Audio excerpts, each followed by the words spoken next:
Hi, everybody. It's 6 o'clock, so we'll get this started promptly. I'm Jordan Breckenser. I'm the president of Vermont News and Media. We publish the Brattleboro Reformer here and some sister papers and products here in Vermont. I wanted to thank the candidates for taking the time out tonight to come to this debate. It should be lively, it should be informative. Thank everybody who came here to participate, as well to BCTV for filming and getting all this technology set up for us. A big thank you to two great community sponsors, Casella Waste Management and the Richards Group, who helped fund to pull these things together. And then Sharon Annis, who's going to be our moderator and give you a couple quick rules and guidelines. Very easy, very informal. We have 6 questions that were curated both by our news staff and by readers who had wrote into us. And with that, I'll take it away. Thank you, Sharon. Appreciate you. So thank you. My name is Sharon Annis, as Jordan said, and this is my first time doing this, so bear with me. So the ground rules really are that all of you candidates each get a 2-minute opening statement, and probably just go down the line here. And then when we get to, when we get to asking the questions, we have 6 questions that we're going to ask, and each candidate will get 90 seconds to answer that question.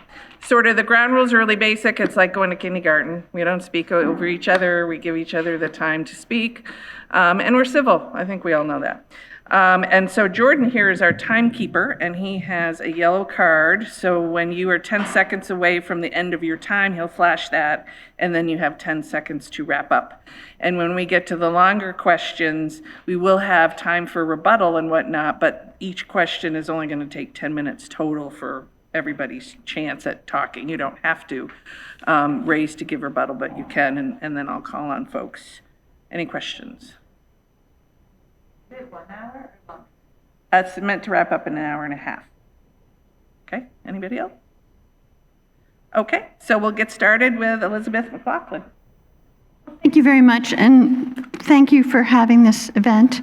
My name is Liz McLoughlin. I'm a wife, a mother, a grandmother, and I came 20 years before I moved here.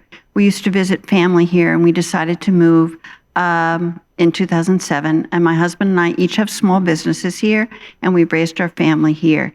And I run a small business as a town planner. So what I do is I prepare reports on environmental and land use issues, and I also analyze town budgets for development issues. And I weigh the pros and cons of a given issue.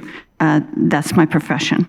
So soon after moving to Brattleboro, I began by volunteering for Groundworks for the Empty Bowls dinner.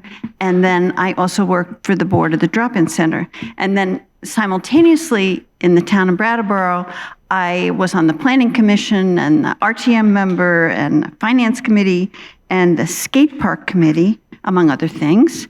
And then I ran for select board. And I picked the select board because I think that work is really important. And it touches all of us who call Brattleboro home. And my commitment is to balance the needs of the community with good intentions and sound judgment and a steady hand. And I want a thriving Brattleboro. That's my vision for the town. I bring an understanding and insight of the business of the town to the challenges that we have. And those challenges are magnified by the fact that our state and federal government is curtailing funding to us. So that's the challenge. And my goal in continuing to be a select board member, I hope you'll have me, is to share this vision. We can have the town that we want if we all work together. I'm not asking for your vote. Thank you very much. Moving on to Amanda Ellis-Thurber. Hi, good evening. Thank you all for coming. My name is Amanda Ellis-Thurber. I came to Brattleboro because I was in love. And I'm still in love. And I'm still working for this community because I'm fully committed to this place, to its people, and the future and the responsibility we share to care for it well. Brattleboro has always been a town that does hard things well. Our spirit of resilience and connection is our greatest asset, and it must be a foundation for our economic future. We're facing real challenges, but I believe something deeply. Adversity is the companion of a champion. And Brattleboro has always risen to meet adversity, not with fear, not with division, but with determination and creativity, and that is who we are. My vision starts with affordability.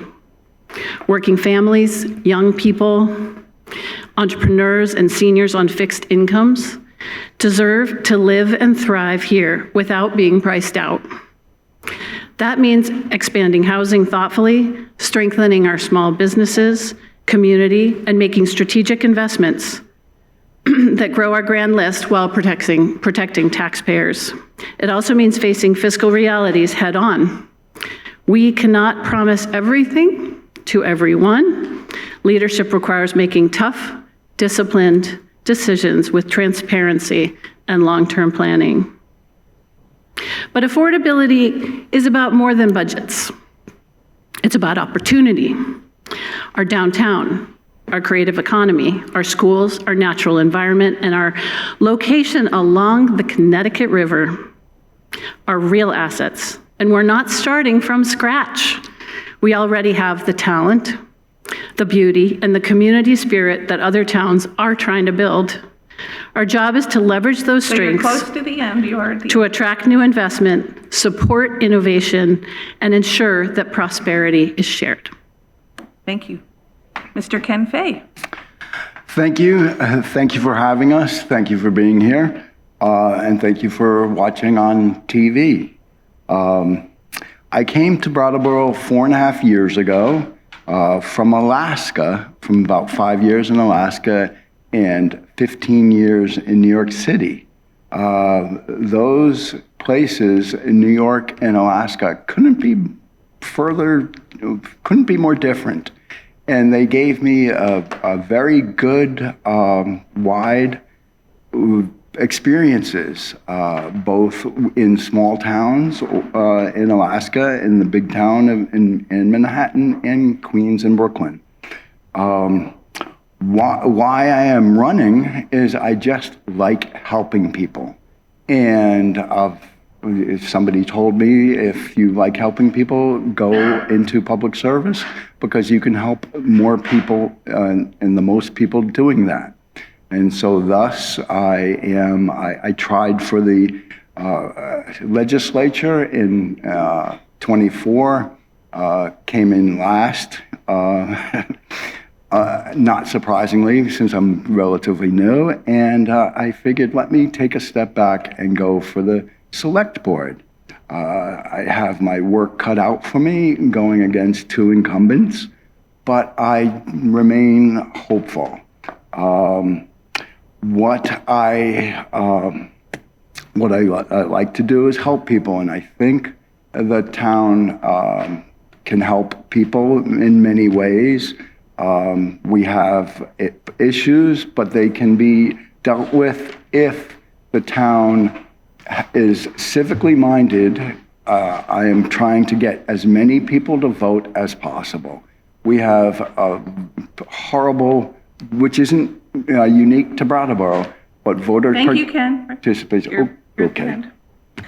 Yeah, it does. Next up, we have Mr. William Bill Harvey. Thank you. My nose itches, by the way, but I can't scratch it. My name is Bill Harvey, and I was born and raised right here in Brattleboro, Vermont, where I have been for the last 74 years. I have really enjoyed our town a lot. I am a homeowner, a husband, a father of 3, and a person who really enjoys the area that we live in. As has already been said, we're in a very unique area, and I don't know how many people have really thought about it, but you know, we're 2 hours from Burlington, we're 2 hours from Boston, an hour and a half from Hartford, and about 2.5 hours from New York City. So we're located in a very unique spot. We're kind of a hub of the Northeast, and it makes it a very, very interesting place to live. I've really enjoyed living here all those years, but I'll tell you what, I've seen many changes. Some of them have been for the better, but some of them are a great concern to me. I just want to let you know that when I graduated from high school, I got a job at what was then the Brattleboro Book Press. Working at the Brattleboro Book Press, I was able to make enough money to marry my high school sweetheart, buy a house, have 3 children, raise a family, and I still had enough money for a wood shop, a small motorboat on the river, and a garden. And I think to myself of the young people coming along behind me today that graduate from BUHS as a high school graduate, is that scenario still available? Do people who enter our town now find it easier, or is it harder right now to live the American traditional lifestyle? I'd like to think it is. I'd like to think it could be brought back. I too am for financial 10 seconds. accountability, and I just want to make sure that the money that we are spending is from the money that we have and that we're not overspending. Thank you. Mr. Randy Blodgett. Hi, I'm Randy Blodgett. I've lived here for 7 years. I originally was from Philadelphia area, Pennsylvania. I married my lovely wife, Lindsay, that works at the Holstein Association. Initially, my education was in finance and marketing. I had a job where I worked for 2 or 3 years learning more about that and being in that field.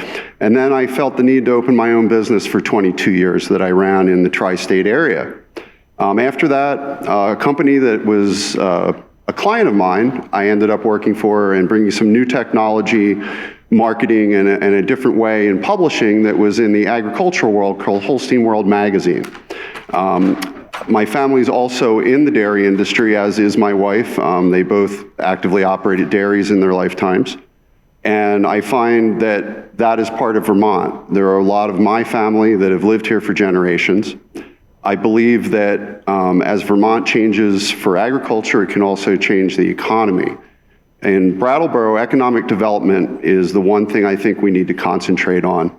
I think we also need a better housing mix, and I think we need to look at having everybody working together, not being, arguing over if it's a little bit this way or a little bit that way. We have to get together and try to actually finish things, get them done in the right way, and be successful. Thank you. Thank you. Under time. Next up, we have Ms. Deena Chadwick. Hi, I'm Deena Chadwick. I'm a third-generation Vermonter. I have 2 children that were also born right here in Brattleboro. I actually attended cosmetology school in the old building next to here 31 years ago.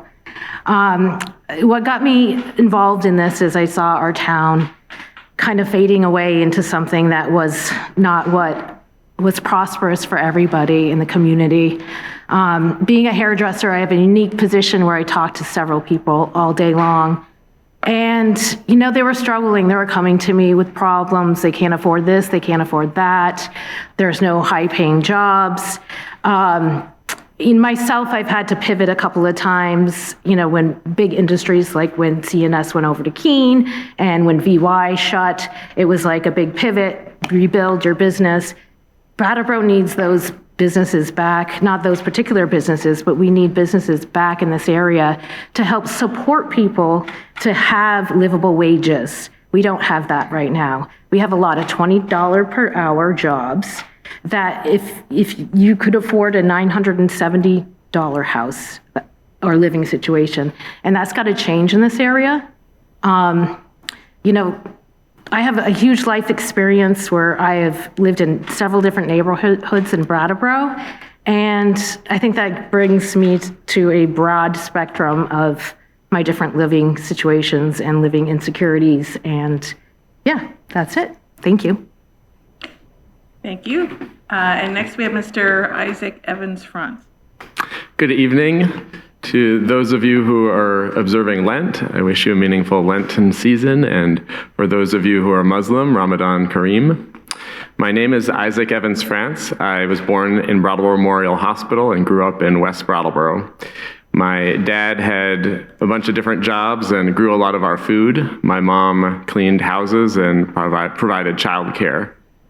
One of the things that I learned early on was the importance of community and of neighbors. When you're living in a rural place, you often depend on the people next door.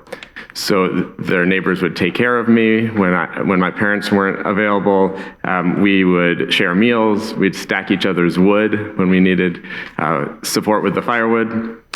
And that idea of neighborliness and of compassion, along with fiscal responsibility, are values that I bring to the Select Board. I made a motion on April 15th of last year to develop a 5-year financial plan, as well as a 25-year capital investment plan. Those passed unanimously. I have seen how making short-term financial decisions, looking just at 1 year at a time, has led us to really high tax increases and creates long-term strain. We have seen our roads, our bridges, our retaining walls, our sidewalks in need of repair, and we've underfunded them. So investing in infrastructure is something that I have spoken up for, and I'm really glad that the Select Board restored some of the money that had been taken out for road and retaining wall maintenance. I'm also really proud that I was able to support Amanda Ellis-Thurber's leadership, along with Oscar Heller, in getting the Brattleboro to support the preservation of the bridges over to Hinsdale, which are important investment in recreation and economic opportunity for our community. You'll see some differences between me and some of the other candidates up here, which you'll wrap it up. hear soon. Thank you. Thank you. And finally, we have Ms. Eleanor Nell Mayo. Hi, everyone. So I have a bit of an inverse story. I did not move to Brattleboro because I fell in love, but I did fall in love with the town, and I actually left a long-term relationship because I decided this is where I wanted to stay. I moved to Vermont in 2023 after spending my summers and Christmases here growing up. I grew up in Ottawa, Ontario, where I became politically involved at a young age. At 14, I started canvassing for local politicians that I really believed in. When I came here, the biggest imprint on me has been how much I love this form of government, how much I value the participatory nature of our government, and that it really demands being an active citizen as we are one. I came through attending select board meetings and our annual representative town meetings, and it prompted me to be further involved. So that has led me to where I am today. I've seen a great amount of passionate involvement from townspeople here, and I've seen some of that be taken advantage of and some of it go to the wayside. Through my experience on the Finance Committee, I've seen a great amount of informed concern for the way that we've been handling our finances in town. I believe that we have had an immense amount of work go into restructuring our financial processes, but I believe there's a lot of work still to be done. Those who know me through select board meetings know me as somebody who is diligent, pays attention to facts, really values those facts, and is able to have conversations across different viewpoints. And I'm looking for productivity. I believe that on a scale this small, we have to depoliticize and demoralize a lot of the issues that we've been concerning, and look at that as neighbors, we have a lot of common interests and where we can come together on those. So I hope you'll see that as represented through the rest of the debate here. So thank you. You're all of you with your opening statements. So we're going to move into the question round, and just to recap that, I'm going to ask a question, 6 in total, and then the candidates each have 90 seconds to respond, and then there'll be rebuttal opportunity. And I think, to be fair, I'm going to start with Ms. Ellis-Thurber and then go down so everybody gets a chance to go first. So the first question is representative town meeting versus open town meeting. Are you for or against representative town meeting? And please explain your answer. Thank you for the question. We have how many minutes? 90 seconds. 90 seconds. Oh, okay. So I feel strongly that our choice of governance is everyone's individual choice. there are three choices, right? There's representative town meeting, yes or no. There's open town meeting, yes or no. And there's also Australian ballot, yes or no. All of those three versions create opportunities for members of our community to stay engaged. I will say that right now, I see Brattleboro as a fully engaged community that needs to also, at the same time, grow in its engagement. People know what's going on, and some people don't know what's going on. So what I'm going to say is, it's your individual choice. I am not going to say which one I prefer. It will be between me and the ballot box. Okay, thank you. Does anybody on the panel here, I should say, have any rebuttal that they want to bring up or follow up on that? No? Okay, we'll move on. Do you want, go ahead. So we're each going to get a different question, it sounds like. No, we're going to ask the same question of all great. of you, so everybody gets a chance. Great. Yeah. Okay. And let me know if you want me to repeat the question. Would you like me to repeat the question? Sure. Representative town meeting versus open town meeting. Are you for or against representative town meeting? And please explain your answer. Okay, thank you. I am for representative town meeting. When I first came to Brattleboro, it was a unique concept, and I thought it would just be a rubber stamp of the select board. I attended one as a non-member, and it really wasn't. And so thus I got interest and became an RTM member. And I found it very, very informative and very useful. Part of the whole thing about one person, one vote, the alternative, is that people don't vote regularly. The select board is much more important than to the RTM. The select board sets the agenda, sets the questions, sets the budget, everything like that. And we have 20% of participation. If the RTM was representative of the town, there would only be 30 people out of the 150 would show up at RTM. That's what, the 20% of the 150 means. So I am very much for RTM, and I hope people vote, period. Okay, thank you. Any rebuttal or follow-up that a candidate would like to say? Just a little clarification. I too am on RTM, and I have sat through tens of select board meetings.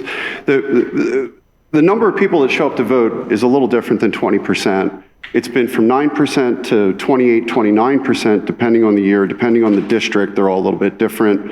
The last few years, it seems like voter turnout has been higher.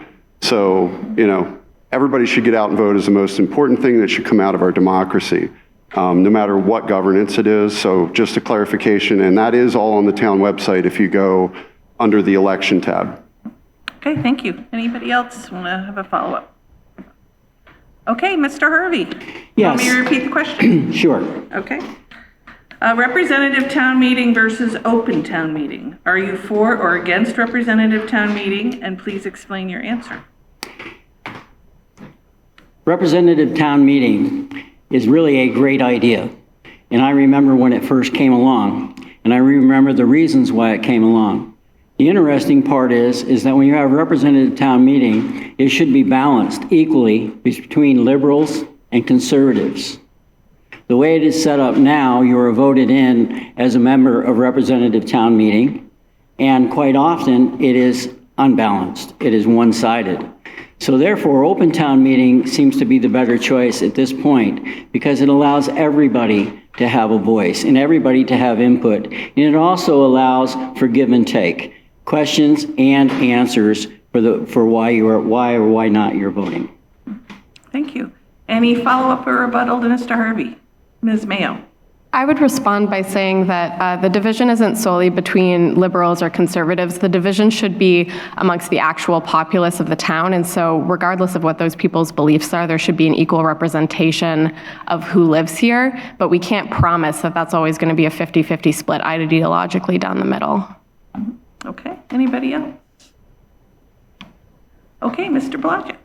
Would you like me to repeat? No, I think I'm good. A lot's been made about this topic with numbers and analytics and feelings. And of the 3 governance that are going to be on our ballot in a few short days, I think it comes down to everybody's individual choice of what they feel is important to them. And that's why we're doing this. We need more people to vote more often. They need to come out and decide. And then after that vote, we're all going to follow through and make that form of governance better. And I hope everyone up here would support that. I myself am for Australian ballot. The reason for that is we were active at the Charter Review Commission. Things were changed from the way they seemed to be going.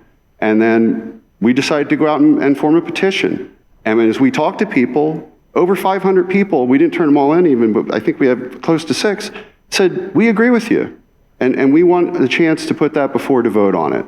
And so there shouldn't be a fight. It should be a celebration of we have a choice in Brattleboro and we can vote on it. And then once that decision is made, then we need to come together and really do the things that the town needs.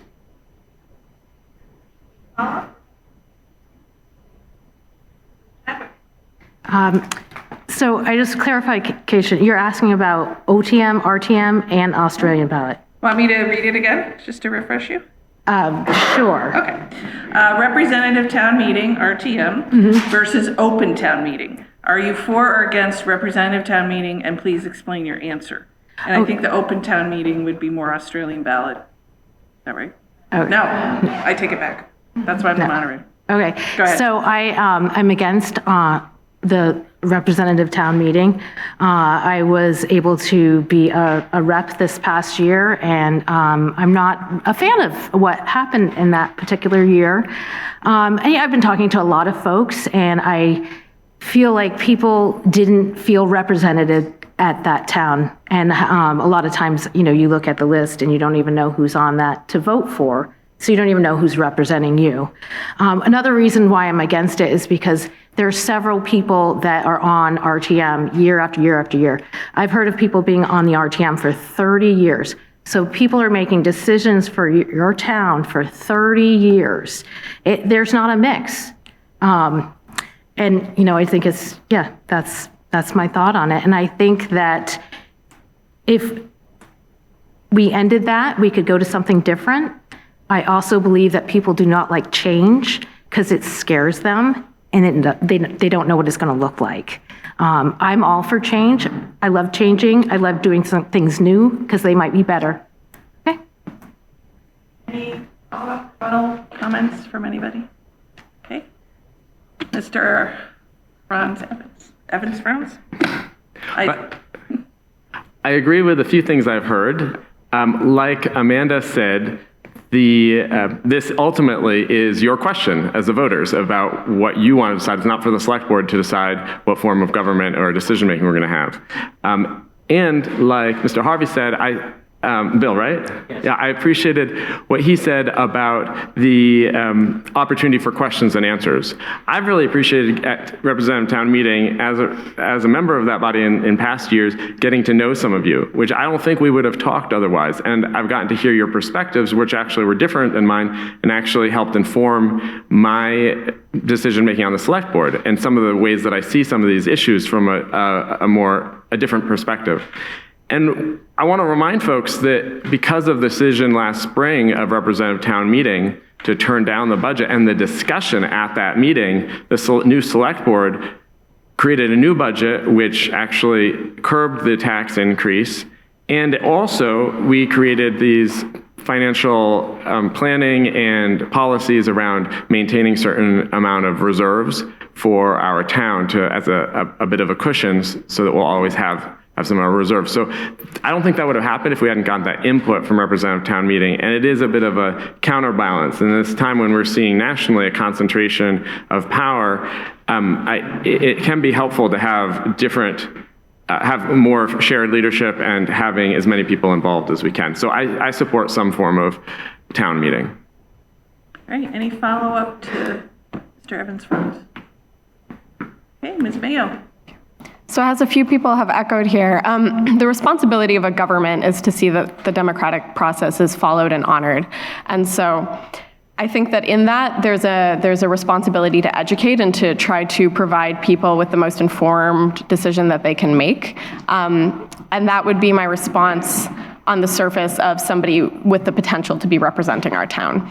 On a personal note, I really value town meeting. I don't have a strong opinion between representative and open. I am concerned that open would not have a quorum. I do think that would be needed if we were to move to open town meeting. The reason I value town meeting is because I truly value the dual legislative body so that we have through that, and I value that there's an incredibly dispersed amount of power through that. And I think that ultimately, while I do understand the argument for Australian ballot and that more people can show up to the polls and can fit into a room, I think that we give up power when we do that. I think the power to amend is strong. I think it gives us more checks and balances at various points. I think that we can call special meetings when needed, and have that community discussion and have a more nuanced outcome than a yes or no on a ballot. I was involved in the petition for open town meeting where we also spoke to people and gathered signatures because we were concerned people didn't know it was an option and that it was representative or Australian ballot, not all three. And Ms. Bob? Oh, sorry, did anybody have any rebuttal or follow-up to that? Okay, Ms. McLoughlin. So it's interesting to me because really letting the voters decide about which form of government is the whole point. Let the voters decide. I presided over a public hearing on this matter, and I just let the community speak. But since you're asking me, my opinion is yes, rescind RTM. RTM should not restrict voting to a particular few, and this has to change. It's not possible for RTM to represent the diversity of views and of the citizens of Brattleboro. And our town has changed, and we need to change our structure of government to be a more modern, open democracy. Why should a very small percentage of people be entitled to vote up or down on the town budget? That should be a decision made by all of us. So I'm voting yes, yes, no. Okay, any follow-up commentary? Mr. Fay? Yes, people have said letting the voters decide, and I agree with that. That makes a lot of sense. Let's get the voters out, though. Let voters vote. Voters aren't voting. 20%, 30% is the highest. That isn't the town. There's a lot of people who aren't voting. Ask your neighbor why aren't they voting? Whether it's RTM or the Selectboard, people aren't voting, and that's a shame. Okay. Yes, Ms. Chadwick. So I just like to speak to that because people don't feel heard. They don't feel like their voice is heard. So that's why they're not voting, because they feel like it was all RTM is going to make the decision. So RTM can make a decision on who gets elected Select Board? I didn't finish talking, I'm but sorry, go I'm ahead. sorry, Go I'm ahead. sorry. No, Go no, ahead, I thought Ken. you were. Well, sorry. No, I'm done. You sure? I thought. Yeah. Okay. Anybody else? Go One ahead. thing, this whole did RTM fail Brattleboro? I actually think Brattleboro failed RTM. Declining engagement for how many years? Those of you who've been RTM members, you saw it. We finally had engagement back. We had more diversity of voices there, but we were sleeping at the wheel. We were not participating. And now we're asked, what choice are we going to make? I agree with Liz that as a sitting select board member, it's a dangerous area to tread in to say, well, which one do I like? Because it is our personal vote. Because it isn't a select board matter. It's the body's matter. Anybody else, Mr. Blodgett? Yeah. And then Ms. A little clarity, we do vote when it's a national election. We're 60 to 72% over longer than a decade. For some reason, we don't vote for town meeting day. 9% to 28%, and I could come up with a lot of reasons based on the year and the weather and who knows, but it's somehow we have to get our electorate more interested in those positions, more information, more engagement, more something to make them feel that what they're engaged in will count and matter to change the town how they want it. And we need to do a better job at that. Ms. McLoughlin and then Mr. Evans-Frantz. Thank you. I just wanted to comment on Amanda's comment because actually the select board members don't decide this matter, but I have been a keen observer, being a RTM member for many years and then a select board member for 7 years. So I see that the change is needed. And when asked, I think it's important for me to give my views of what I think is best for this town. And that's why I want RTM rescinded. Mr. Evans-Frantz. So if we continue with the status quo of having representative town meeting, we still have an Australian ballot. And it's in less than 2 weeks. On Tuesday, March 3rd at the American Legion, all of us can go and vote on that Australian ballot, and nobody's suggesting that we get rid of that. The proposal is actually getting rid of one of the institutions of our municipal government, the representative town meeting. The second thing I wanted to say is that, Randy, you mentioned that we need more engagement, and it would be great to get more people out and participating. Last year, we had historic level in terms of what I've seen, in terms of engagement with representative town meeting. There was quite a bit of competition. There was people caucusing people in, competitive races, and I think that's good for democracy, and that's healthy when we get to debate like we're doing right here and have more people participating in the process. Thank you. Thank you. Mr. Blodgett and then Ms. Mayo. I agree. And then this year, unfortunately, we're back to where we don't have full RTM slates. And at the informational meeting, if we still have RTM, we will be caucusing 5 or 6 people in from each district, I believe. And some are 3-year, some are 1 and 2 year.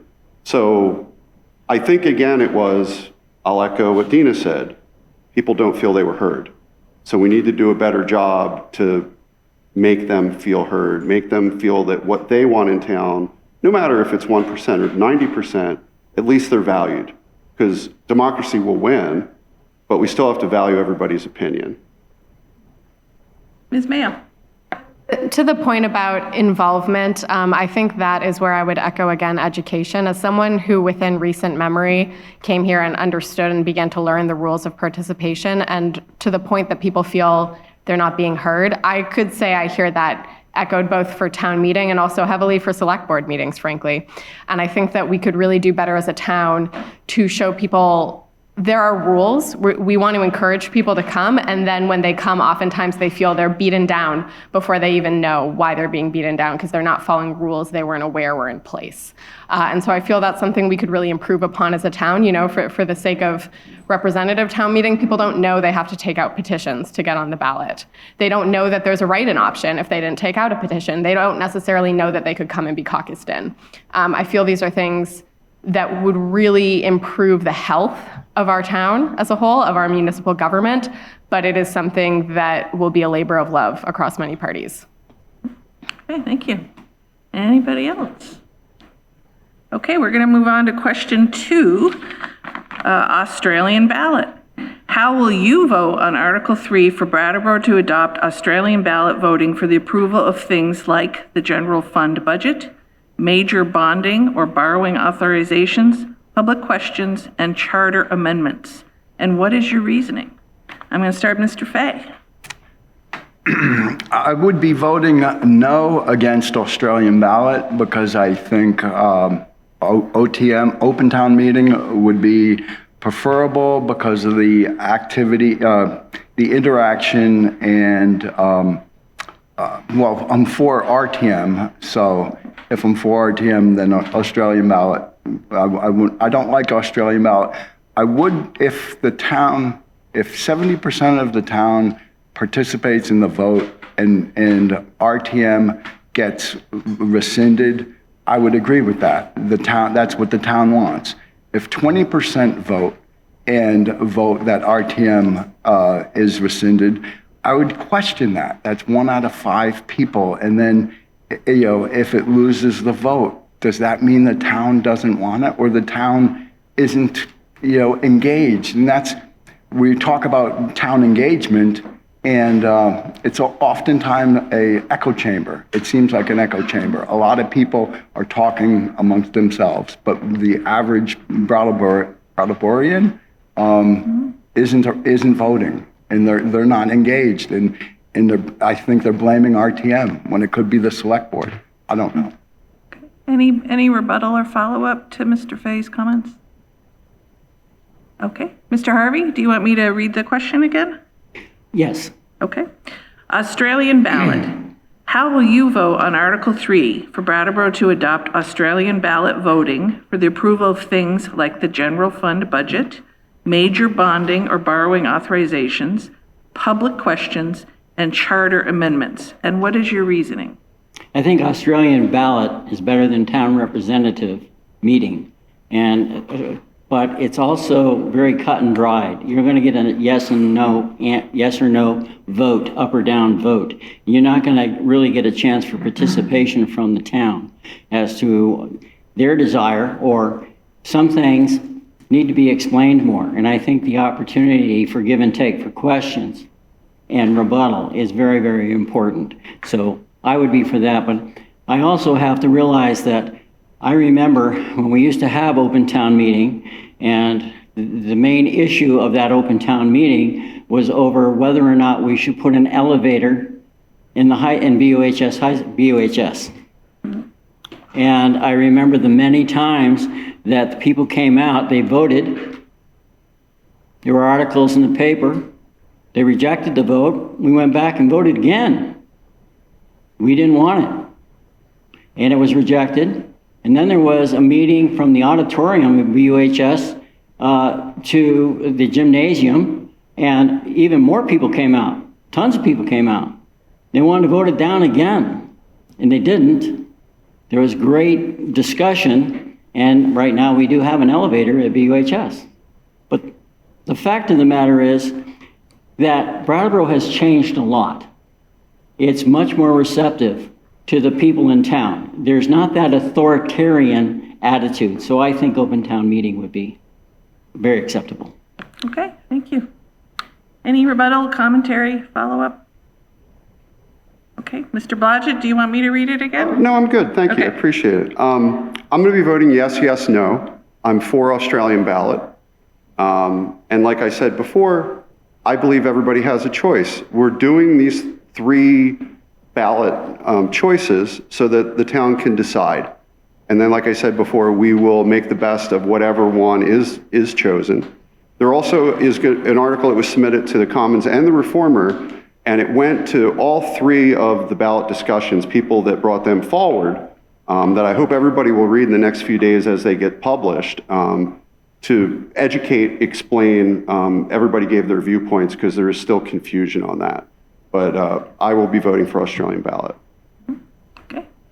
Comments? Follow-up? Okay. Ms. Chadwick, do you want me to read the question again? No, I got it.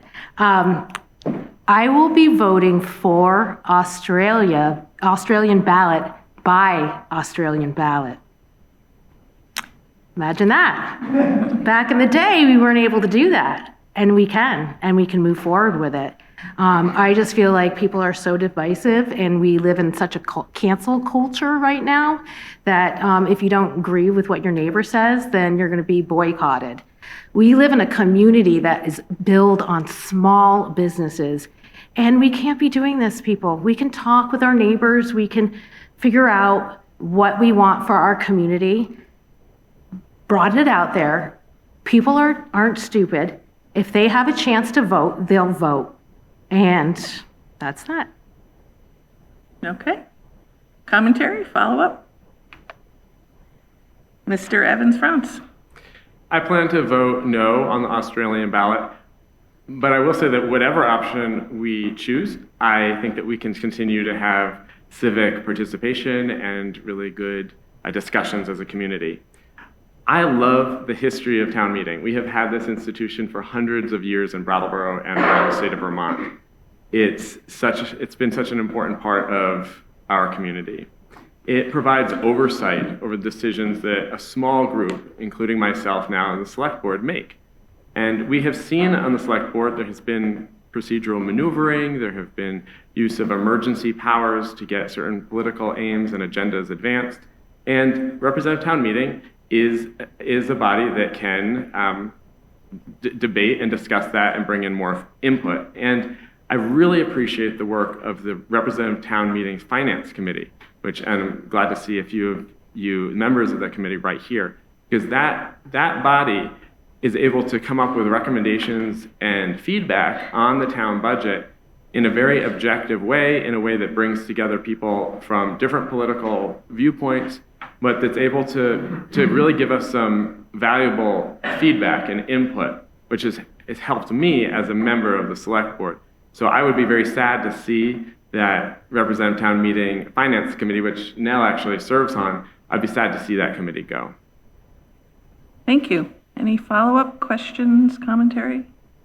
Mr. Blodgett. I just say we can still have a town finance committee. We can still have a town human services committee, no matter what the form of governance is. And I applaud that we should do that. So we're not losing it. It might be a slightly different name, but we should keep both. Ms. Mayo. Committees are not appointed through town meeting. Who their client is changes. We have town committees, and the clients of those committees are the town as an entity, as an administrative entity. When we are on your representative town meeting committees, you are our clients. The people of Brattleboro are our clients.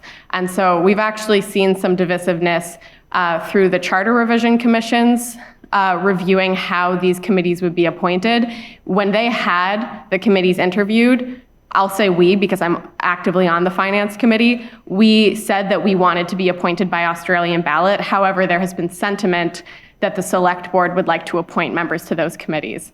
And so that is something that I feel is wrapped up in this whole situation of preserving power that is really dispersed amongst our town instead of allowing it to be further consolidated.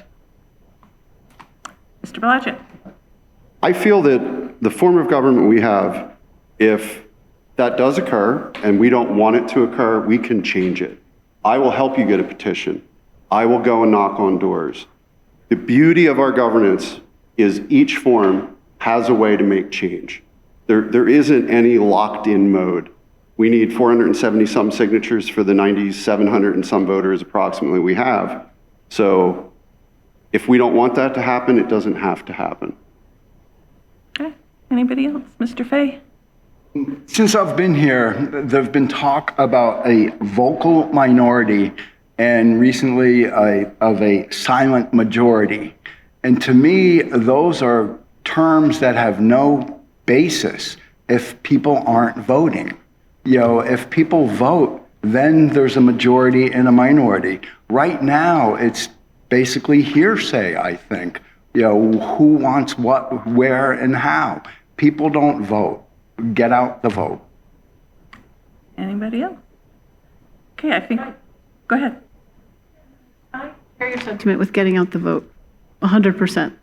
I do know, work schedules, children at home, that appearing at a public town meeting, we've heard that from a lot of testimony this year at the select board. So that, just keeping that in mind, more opportunities to vote are absolutely essential. Okay, I'm just talking about March 3rd. I'm not talking about RTM. I'm talking, because if you get the March 3rd vote to 70%, that will determine what the town wants. At 20%, is that what the town wants? I'm not talking about RTM or Australian or. Okay, Ms. Mayo? I feel obligated to bring this up because at every forum I've been at where there's been a discussion between Australian ballot and forms of town meeting, childcare is brought up. And what's also brought up is that if you would like your voice to be heard, you are encouraged to come to the select board meetings. and that they specifically bring up the duration of town meeting. What I will say, we do not have childcare stipends for select board meetings. We have childcare stipends for a representative town meeting, and I would assume that would carry over to open town meeting. 12 hours is a long day. I'm not asking people to commit to that. I have spent 6 hours in a single select board meeting. It's not really apples to apples in terms of easier participation in one. Okay, anybody else? Ms. Chadwick? I would have to disagree with you because you can participate for the select board via Zoom, and that's a form of participation. So anyone can Zoom in, they can raise their hand, and they can speak at that meeting in the comfort of their own home, which I've done before. You're the last comment because we need to keep moving. So go ahead, Mr. Evans-Frantz. Deena, would you support a Zoom hybrid option for town meeting? I would have to think about that and know what that looks like, but for right now, I'm supporting Australian ballot because I think that's the way to go. I asked just because during the pandemic, early on in the pandemic, the town meeting was done over Zoom, and that we have the technology. And really appreciative of BCTV, by the way, for being here. But just one last point is that we have seen on Facebook the sort of the public discourse sometimes breaks down when it's just posting raw emotion on Facebook and attacks on one another. The newspaper, it's a little bit, I tend to see a little bit like there's a little more thought that goes into maybe letters to the editor. But in-person communication, I have experienced to be the highest quality of public discourse because it's harder to really attack them when they're right there. There's that accountability. So that's one of the reasons why I support us continuing to have conversations and talk about hard things and the decisions we need to make as a community. Okay. Thank you. Very briefly, Ms. McLoughlin, you've been patiently waiting. That actually, I presided over an RTM during the pandemic that was on Zoom, and it could be done because the voters of RTM were a set. And it's much more difficult to have an open town meeting or to have a hybrid town meeting. It's technologically very difficult and legally difficult, and I just want people to understand that. Okay, great. Let's move on with Ms. Mayo. I don't think you had your chance yet. If not, thank you. If it hasn't been made clear, as an individual, I will be voting against adopting Australian ballot. However, if it is adopted, I would really like to see a robust informational session, and I would like to see that session not be presided over by the select board. I would like to see it presided over by the moderator, such that we can have a community conversation and that it's still held to me as a separate legislative body than the select board. I feel that town meeting is a vestige of participatory democracy that we don't see much in this world, and that honestly, my personal opinion is that it's a privilege to have it, and so it's one that I am loath to give up. I don't think divisiveness will be solved through further isolation. I think there's a lot of value in sitting in a room and having to face your neighbors and realize, I have a stake in this community, you have a stake in this community. There's a lot of people right in front of me who I know care and have worked hard to advocate for Australian ballot, and I'm looking in their eyes right now. I think that that's an important reminder for us to have, and I think that is something that open forums, be it representative, be it open town meeting, or be it a conversation before a ballot vote, really provide and are necessary for. Yeah. Any follow-up, Mr. Blodgett? I'd like to echo what Nell said, but I'd like to take it a step further. Some of the best meetings I had have not been the official District 7 caucus. It's been before that. 30, 40 people in the Academy gym in a circle of chairs. We felt we left that meeting with more done and more decided than we had at any other meeting we've been at in town, people said. And there was about 18 RTM members, the rest were just citizens.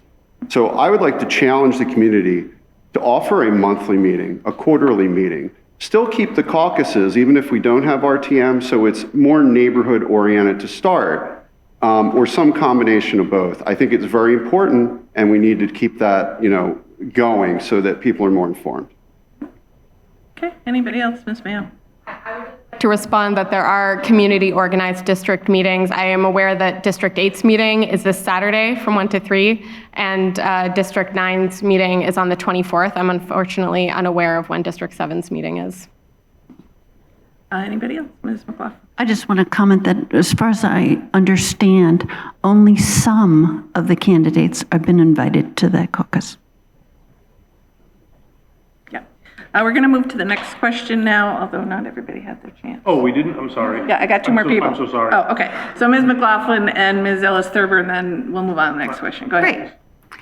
So I like Australian ballot so much, I call it the Aussie ballot because I want to give it a term of endearment. I think we can have as many public forums as we like, and they can be robust. And I know the town of Essex gets people to these forums by serving them dinner. I want the most democracy we can get. And at the end of the day, after these meetings, we should let all the voters make their determination for themselves. And when we say that there's more engagement, then the town really has more trust. They understand that they have a voice and that voice is being heard. And I think that's the most important part. But also, I'm taken aback when proponents of RTM, I think they're insulting the voters of Brattleboro when they say only a select few are capable of voting on the budget, and only a select few should have that privilege. And I think it should be for all of us. And I'm voting yes, yes, no.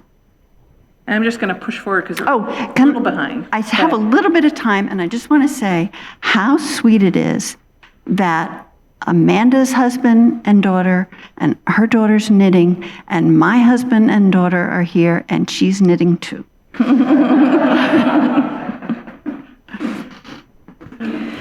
And now they're blushing. Isn't that fun? Spoken like a mom. Yeah. So Ms. Ellis-Thurber, go ahead.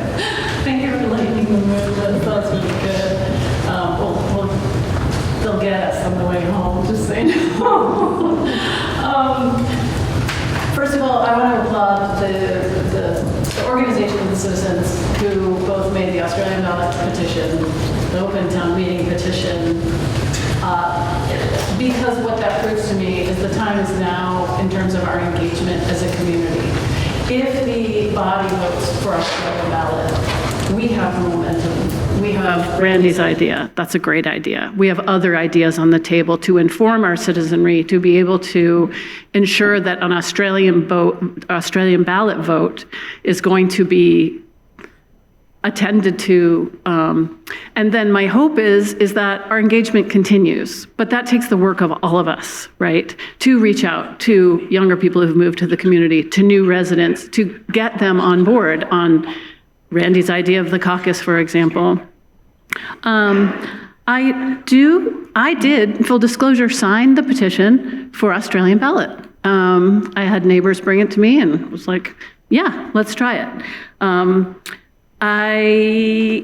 You've seen me at select board meetings, and I'm an open listener, right?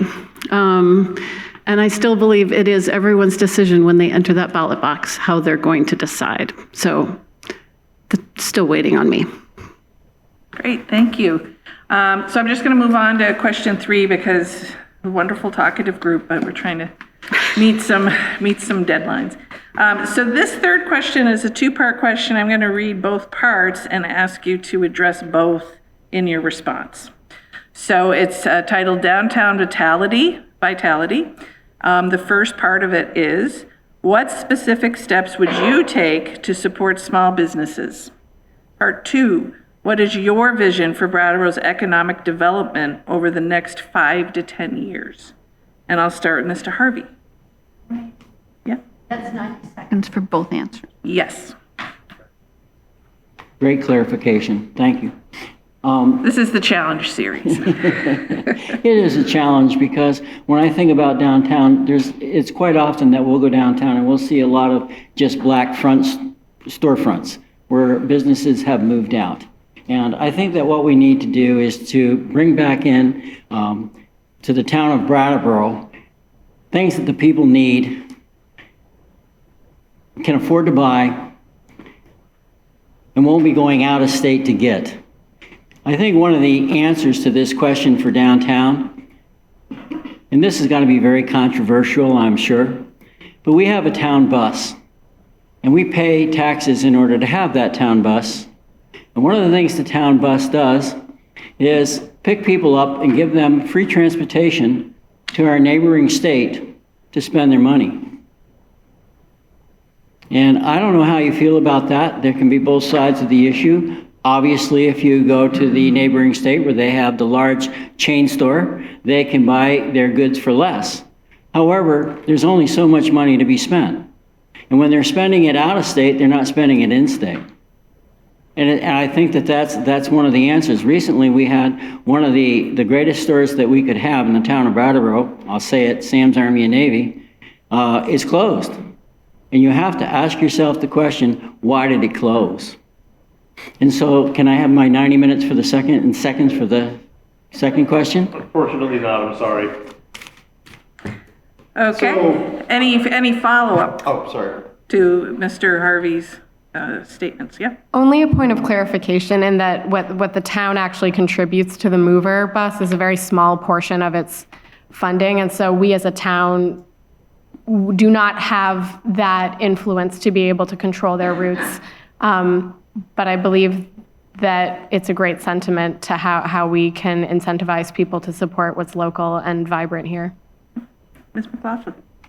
That it's $50,000, and we do have a representative from the town on the mover board that could affect and get those thoughts out. Any? Yep, On Mr. the Blodgett. same thing, that board also has to abide by what the state regulators say is enough people on that route at any one time. So as long as the route's being used and they can raise money, the route's going to continue. Okay. Anybody else? Okay, Mr. Blodgett, do you want me to repeat it? No, I'm good. Thank you very 90 much. seconds for 2 parts. So I believe we need a better retail mix downtown, and I know that's a tall order. Landlords can do what they wish within the zoning and ordinances of our town, but we no longer have something for everybody that comes here to shop. And we need to be cognizant of that into the future so that we can build revenue, we can have sales tax, as well as a more vibrant downtown, and more places for locals to shop as well, not just the tourism industry. Some things to build that economic development are we need people to stop off 91. A lot of people pass through town and never stop from 30, from 9, and other places in 5.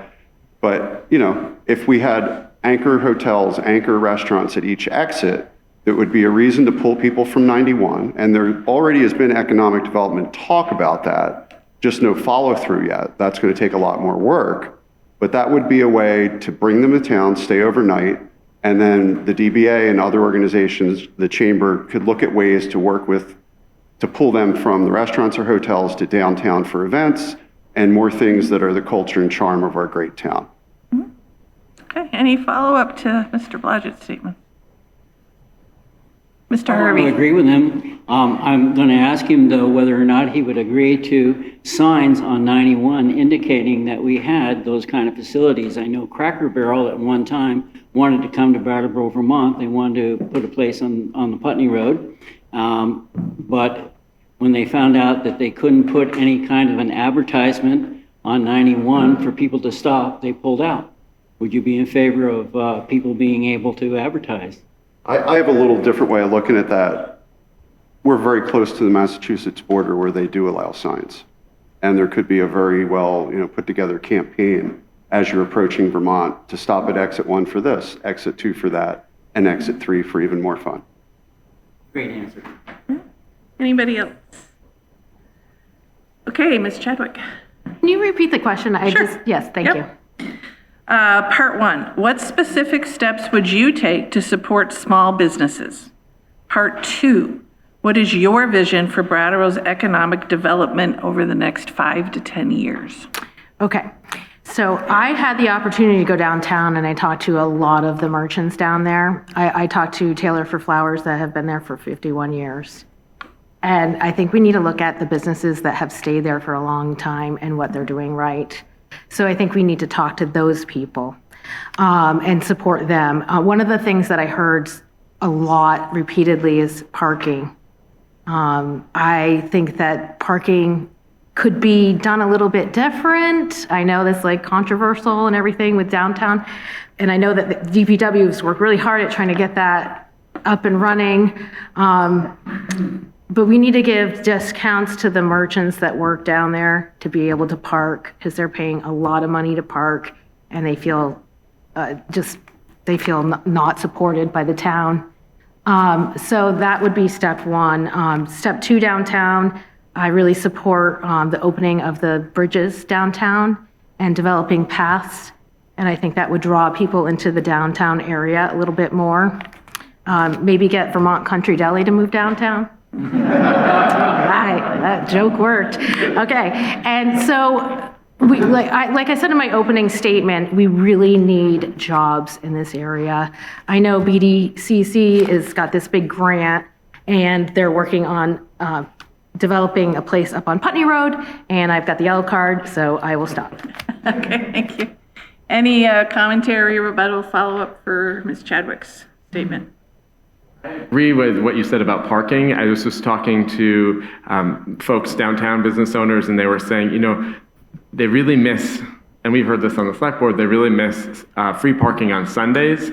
And I was really focused on making sure that our parking system was fiscally solvent and responsible, and not making sure that our revenue matches our expenditures. So I voted against that, but I would be very open to revisiting that decision another term on the select board. And also the signage, we can continue to make that clearer and make it easier for people to park in our town. I was talking to someone at Latches who said there are people who no longer go to movies in Brattleboro because by the time they get their popcorn, stand in line, get their popcorn, take their time afterwards getting out the door, it's been 3 hours and their parking has already expired. So we should be make sure there's signage directing people to the transportation center and make sure there's options to make it easier to park in town. Ms. McLoughlin had her hand up, and then we'll go to Ms. Blodgett. I just wanted to mention that you can extend your parking from the app on your phone. And the West River Trail has a plan for a linear park and using the railroad bridge at the same location as those two bridges that were mentioned earlier.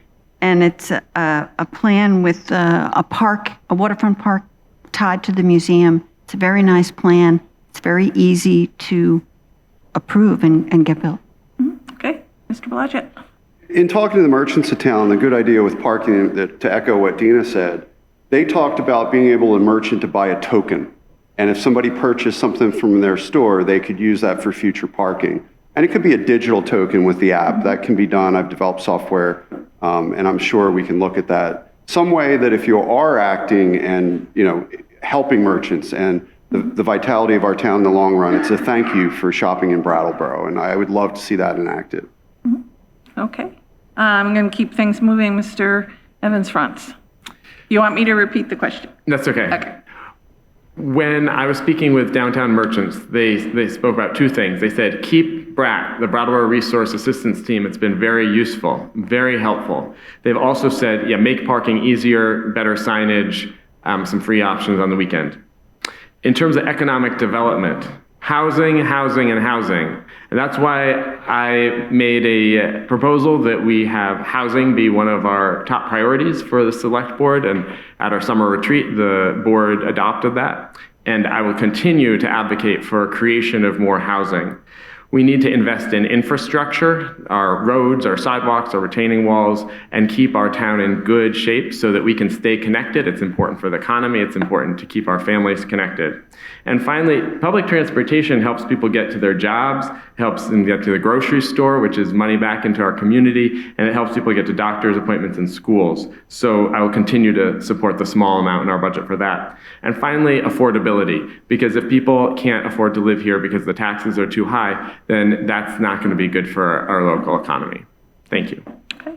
Any follow-up commentary? Okay, then we'll move on to Ms. Mayo.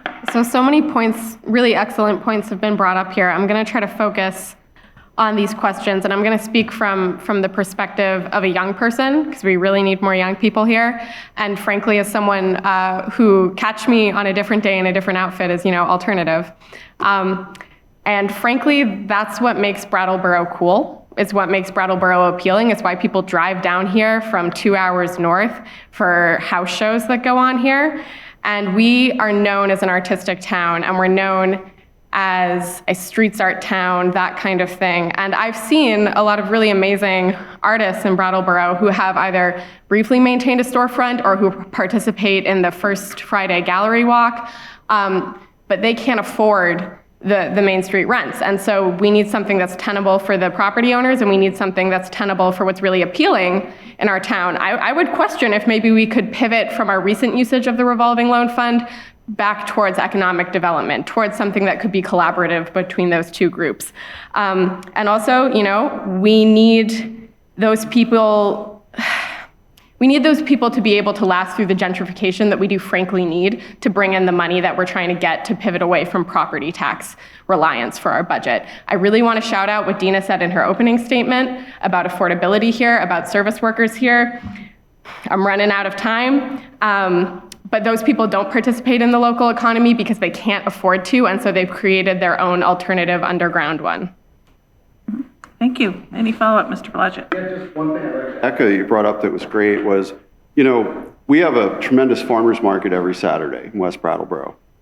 What's to say we can't somewhere else in Brattleboro nearby have an art festival every Saturday that's in link with that? Why we have people in town coming to that. At a recent economic development meeting I was at, it said, our musicians, our theater artists seem to be able to sustain themselves, but our physical art and performance artists have trouble. So we need to figure out how to let them be more economically viable so they have a living wage. And maybe that's one thing we can do if we create a place, and then obviously when the weather gets bad, we have to figure something different out, but we do have choices, and maybe we can make that available and we can have a committee or a team work on that. I think it would be wonderful. I'd like to shout out a specific example of that.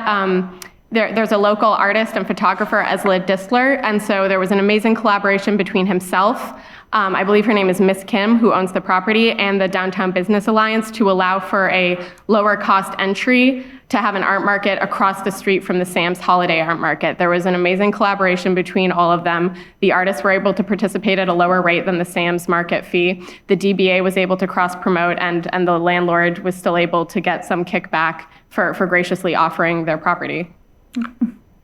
I'm going to move on to Ms. McLoughlin. Thank you. Would you like me to repeat the question? No, thank you. Okay. Well, for the first part of the question, I'd like to tell you what I, as a select board member, did to promote economic development in the downtown. We listened to the downtown merchants who cried out for assistance, and we created with Chief Harvey the Downtown Safety Action Plan. And economic development can't happen without public safety. I've talked to the downtown merchants, and they agree. And in addition to that, I just want to say that the Downtown Safety Action Plan is working, and so is the collaboration between police and social service agencies. But for the long term, I think what we all have to come together, and we all are pieces of the puzzle. So when we're picturing a thriving Brattleboro, just as we collaborated with the safety and social services, our town manager is pulling together an economic development collaboration. And that has great promise. And it's called Next Gen Brattleboro, Crafting a Shared Future. And their plan is to get 802 young people to come and live in Brattleboro. And so that echoes a lot of the things that we've heard here. It'll create a more livable community, which we all want for ourselves, but we also then can invite more people in. Okay. Any follow-up to that? Any comments? Okay. Sure. Because you just brought up Brattleboro, Next Gen Brattleboro, or Brattleboro 2032. Just this morning, I texted 40 members of our community who are between the ages of 20 and 30 to attend an event on Friday. It's many select board members and our town manager and members of the community that are part of this endeavor. It is truly very exciting. And so just wanted to add that. Great. Let's move on to you, Ms. Ellis-Thurber. Okay, this is my favorite topic, my absolute favorite topic, and it's the reason why I'm running for the three-year term on Select Board. Brattleboro's economic future is, we have to work very hard, but it's really joyous work. As Liz mentioned, the Working Group for Economic Development has been initiated by an initial meeting that happened November 6th with a future meeting this spring. And what it is showing is that when Brattleboro works together, when we roll up our sleeves, when we create a very wide net of merchants, of business owners, of citizens, of nonprofits, that we can, with our own strength, grow our economy. So I'm very excited about it. There are exciting models, some that were mentioned today, Randy and Nell's that are so exciting, but also our existing agencies, our BDCC, our DBA, and other members of our community. And I will say there are exciting marketing models that we can engage in to get our downtown, support our downtown, as exampled by the Route 30 Collective, right? If anybody knows about it, it's a collective marketing tool. Businesses were kind of failing on Route 30. A member of the community started a collective marketing initiative, and those businesses are now bouncing back, including some Brattleboro businesses. I'm very excited about this talk. Thank you. Great. Any follow-up? Okay, Mr. Fay. Thank you. Specific steps for small businesses. What I would do is continue to work, or not continue to work with DBA. I've found them very, very helpful, and I enjoy throwing ideas back and forth with them. The other thing in terms of my vision for business development is differentiating Brattleboro. Answer the question, why Brattleboro? There's a lot of, we have the arts, and there's a lot of good things about Brattleboro, but what would make it unique? I'm going back to that thing, vote. If we got a great voter participation, an engaged community, combine voting, a really high voting percentage, with being nice, that would go a long way. It's not that hard, and it would, to me, it would make companies, people, it would make a lot of people look at Brattleboro and say, wow, they're getting it done. They're voting and they're nice. Unbelievable. How are they doing that? And I think that'll help a lot. Thank you. Okay, thank you. We're running short on time, so we're going to truncate this a little bit so we can get 2 more rounds of questions in. We're not going to have any commentary. Just say your piece, and we're going to zoom through. So we're going to start question 4 with Mr. Blodgett, and the question is public safety and services. How should the town balance investment in public safety, social services, Department of Public Works, and what changes, if any, would you advocate for? I do agree that we need a good public safety system. I think the BRAT team has been a wonderful new change to the town, to where I would liken it to, some people used to call policing a sledgehammer, and now we have something more delicate, like a soft brush that can get people the help they need sooner and more directly than we ever had before. And I hope we continue to improve that and look at it. I believe human services, there unfortunately is a situation that hasn't been talked about yet, where we have $1 on an article for RTM currently. It's somewhere between that number and the 2% that we talked about at RTM. I talked to David Miner, the Human Services, chair, and I said, we need to get a group together. We need to figure this out before that big meeting. We need to have a comprehensive discussion and decide where we're at. And it's beyond RTM. It's our whole community. So as many people want to get involved in that, we need to have a plan. We need to have a coalition and really get down to brass tacks of what we want as a community. And it shouldn't just be the 140 or 50 people at RTM. that decide that. So I'm hoping we can get that done. But we also need vast improvement in our roads. I mean, you know, there was a study done around 2021 that we needed 700,000 to keep even, $1 million to be better, and we only still are spending 500,000. And the total number is closer to 18 million in a report I can provide if somebody wants to see it. Great. Ms. Chadwick? Can you repeat the question, please? Sure. Public safety and services. How should the town balance investment in public safety, social services, Department of Public Works, and what changes, if any, would you advocate for? Okay, so I had the opportunity to meet with all the department heads. I met with about 7 department heads one-on-one, and I talked about what they do and how they do it and how they're working. It was a wonderful opportunity to be able to see our town working together, the DPW, the Brattleboro Police Department, and the Fire and EMS. Don't want to screw that one up.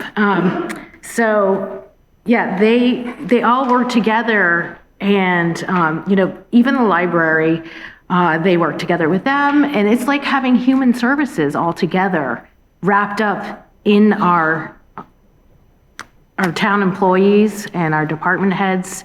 Our roads do need to be fixed, and we don't have the budget for that. And I keep hearing cut, cut, cut.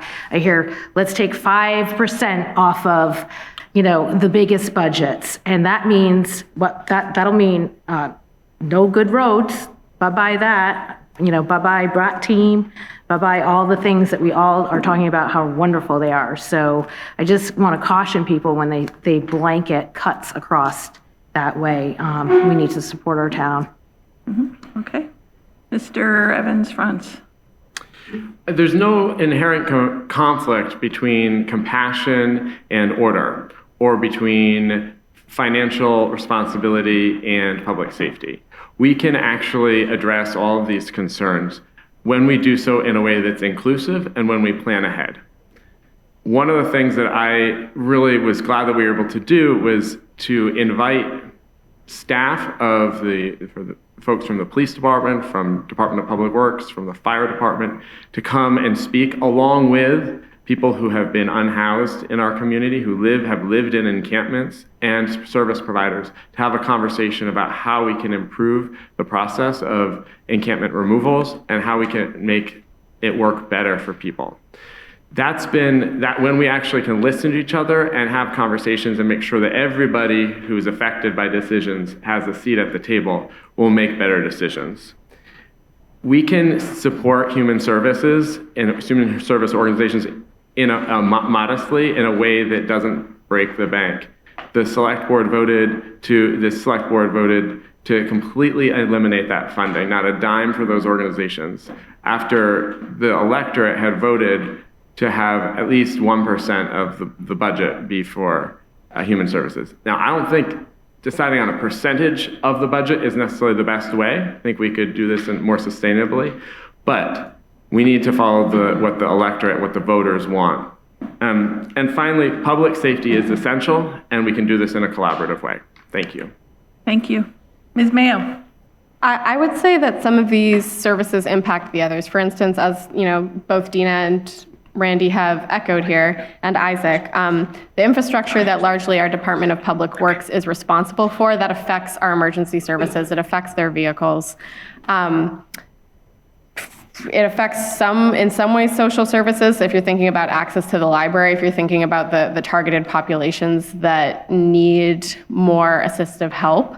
I think that we need to, for me, it comes back to understanding our long-term commitments. I think we need to further invest in some of our cost planning for our capital infrastructure to make sure we understand what's coming down the pipeline. That will give us a clear idea of where we're at, what we're basically strapped into, and then what we can afford from there, what we have to cut, what we could add, to understand what things actually cost to us. Everyone said it. Great kudos to the Brat team. You know, I've heard that across various different social demographics, income demographics. And I think, I would use the mover as an example. The town decided not to cut that contribution during the FY26 budget redevelopment because they were told that the investment they get out of it is greater than the dollar amount that goes into it. And so I think for human services, sometimes that can be the case where what's going into a specific organization yields a greater benefit, but that's an individual situation. Okay, thank you. Ms. McLoughlin. Thank you. Could you repeat the question? Sure. It's kind of been a while. Public safety and services. How should the town balance investment in public safety, social services, Department of Public Works, and what changes, if any, would you advocate for? Great, thank you. So, Isaac brought up the encampment policy, and I think that's a really good example of our first responders, nonprofit social services, and public works working together right now in our town, and they're doing good work, and they're treating people with dignity. I think a little explanation of One Brattleboro is it's a collaboration of state and town officials with all the nonprofit service leaders working together, and that's such an incredible achievement. And what it creates is actually case management that reduces police response, gets people the help they need, and reduces our budget. So that's key. But I think when you're talking about how to budget these things, you need to understand each role. And I wouldn't, Groundworks, for example, helps with the encampment, but they're not on our town payroll, and nor should they be. I think we all need to be careful not to assimilate nonprofit agencies into our government. And I think that's where the human service comes in, because what we wanted and what my colleague moved for and the select board was to have the conversation of human services budget inside that very same conversation as the budget, and not have it off to the side in isolation. It needs to be discussed together, and I think we need to not grant so much money to a social service agency as has been proposed, that it supplants our own government staff. And I think that that's the risk, and we need to be very careful of that. Thank you. Ms. Ellis-Thurber. Yes, thank you. We are so fortunate here in Brattleboro that Chief Harvey came here, and in collaboration with our town manager, our select board created the Community Safety Action Plan, which integrates social service providers, human service providers from HCRS, and also the BRAT team, non-armed police officer on our street, and works in collaboration with our human service agencies, Groundworks, HCRS, Interaction, probably you guys could name a whole bunch of others. That's a model within our state. Chief Harvey has been asked by other communities to talk about how she's retained police officers, built a team, and also balanced within the community. So our public safety and our community action plan, I believe we have to continue to fully fund at this point. When it started, we had an emergency on our hands. That was the summer of, Liz could probably tell me, 2023. Merchants, residents were coming to select board meetings, standing up and saying something has to change, we're in a crisis. We were in red like this, right? Emergency, emergency, emergency.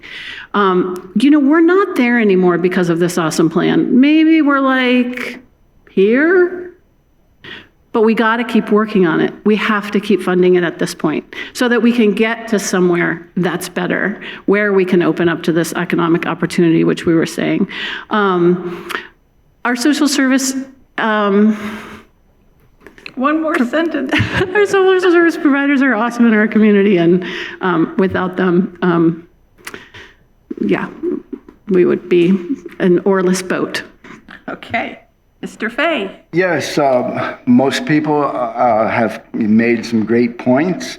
It's tough to do something unique after all those good ideas. The One Brattleboro is a good working, it's working, but it's in partnership with nonprofits, and those nonprofits are part of, I mean, they have a lot of agency, or they're working to help us. Shouldn't we give them a little amount, in terms of paying for their services? If their CEO, if their head people are part of One Brattleboro and wanting to make downtown better, I think that it should be a two-way street. They're giving, and we should give as well. Also safety. The town is responsible for public safety. Public safety for all. I've seen that banner, and it rings true, because I think statistically, the unhoused and the poor and the addicted are at more risk than other people who might just be uncomfortable with them. I don't know, since I've been here, I think there was one car stolen from, or attempted stealing from the garage. So anyway, I guess that would be, and just services, you want to maximize services and minimize cost. Excellent. Mr. Harvey. Very good. Living in Brattleboro right now, it's amazing to me. I think it's a very safe place to live overall. I think the services that we have that have been put in place have been doing an excellent job, quite realistically. The one thing I do hear about from the people that I interact with is the parking garage that we have. And maybe an improvement in the parking garage would be to have it a gated garage with a person there who would monitor the garage, and people would only have to pay for parking for as long as they were in the garage. In other words, you got a ticket when you went in, like other cities, and you pay your ticket when you come out for the exact time that you spent time in the town of Brattleboro. But as far as our services, I am overwhelmed with the human services that we have in Brattleboro. They are excellent. And I don't know how many people have taken advantage of them, but the Adult Learning Center, for instance, is fantastic. I mean, they can train you, they can give you a degree, you can learn so many things. So I think the human services that we have are just above board. I think anybody that wants help can definitely get it in the town of Brattleboro. So I'm very proud of the town of Brattleboro for that reason. I would like to see, you talk about safety. I have to mention something about safety, just as an individual. I've lived here all my life. There's a stop sign everywhere. How many of you have noticed there's a stop sign everywhere? I'm not sure we need all those, but when it comes to safety, we're safe. Thank you, Mr. Harvey. So we're going to cap the questions at that. You all had some good take advantage of your time. We don't have time to get through all 6. So right now we're going to move to the last phase, which is a 1-minute sort of wrap-up closing. And you're up, Ms. Chadwick. Everybody gets 1 minute for your closing statement. Okay. So I just want to echo what everyone said here tonight, because we all want the same things in this town. Bottom line, we want to be safe. We want to be prosperous. And I just urge everybody in this community to work together. I talk about the 3 T's. If you have time, if you have talent, or if you have treasure, use them, volunteer. Let's make this place better than it is. Thank you. Mr. Evans-Frantz? Brattleboro doesn't need fear. What we need is steady leadership, collaboration, shared leadership, disciplined planning, and it's the community that's going to help us achieve the balance that we need. I'm really glad that I've been able to stand up for financial responsibility, and I have worked to curb the tax increases. That's something that I will continue to do if you re-elect me to the Brattleboro Selectboard, and to continue prioritize financial planning, replenishing our reserves, and I've been glad to help curb the increases in the cost of the trash bags that we're going to be seeing. Supported efficiency reforms in the waste management retrieval, and I will continue to stand up for an inclusive process, inclusive town government, where everybody has a voice at the table. Thank you. Thank you. Ms. Mayo? So I hope and I feel this is a shared sentiment here, but part of what I've been saying that I value about our system of government here is that it really does demand participation to be an engaged citizen. So whoever is elected here, I think just the process that we're all here tonight, that we're engaging in civil debate, that we're doing it, and we are responsible for our own comments, for understanding the direct impact of that. I think it pushes us all to be better. It understands whoever gets elected, you cannot be complacent, you cannot rest on your laurels. There is someone waiting to chomp at your heels, and that is because we all have an investment in our town, and we are all deeply frustrated by some things, passionate about others, and concerned about core tenets like the vitality of the town, about affordability, about people who are from here, their ability to stay here, and an ability to attract more people into it. I came here for that, and I appreciate being able to participate in it. Thank you. Ms. McLoughlin. Well, Brattleboro is a wonderful town, and I'm grateful every day for the privilege of living here and serving our community. I want everyone, residents, workers, visitors alike, to have a positive experience when they're here. And young, old families, I see you, individuals, and I want to maintain a civil, safe, and welcoming community for everyone, and it's essential to share our well-being. Our town government plays a vital role in this, keeping our roads, parks, library, public processes, and functioning safe. I believe in a unified Brattleboro, one where we look out for one another and build a future that works for all. And I want to ask you for your vote so I can continue to work on behalf of the town of Brattleboro. Thank you. Ms. Ellis-Thurber. It's been wonderful being at this table with so much optimism. And it makes me think it's truly the time to reject the narrative that Brattleboro is defined by fear or decline. Fear may generate headlines, but it does not build housing. It does not grow businesses. It does not bring neighbors together.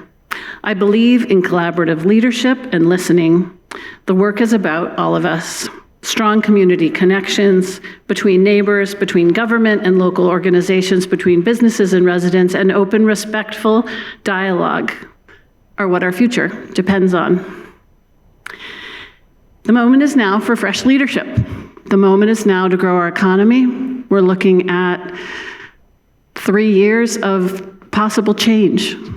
I ask for your vote for the 3-year term in the Brattleboro Selectboard, and I hope you have a good night.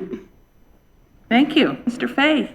I would like to use this as an example. We had 5 people going for 2 spots, 3 people going for 1 spot. It was a debate, and I sure think it was civil. And I would like to keep it that way. I would like the town to understand you can have differences and still talk it out. I think the 8 people up here, we're similar in the sense that we want the best for Brattleboro. And so do a lot of people in Brattleboro. I just hope they would vote.